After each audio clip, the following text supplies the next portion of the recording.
trying out my homemade tubing notcher attachment on my lathe. Piece of scrap and an old hole saw bit. Let's see what happens.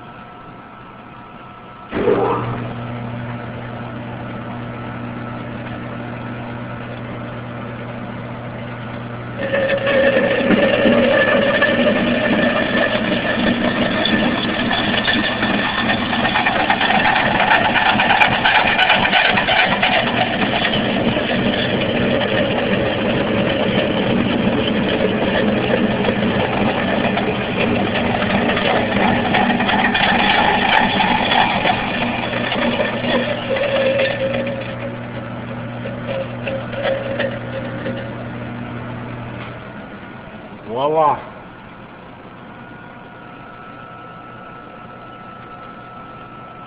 About 166 RPM. Dead center. Looks pretty good.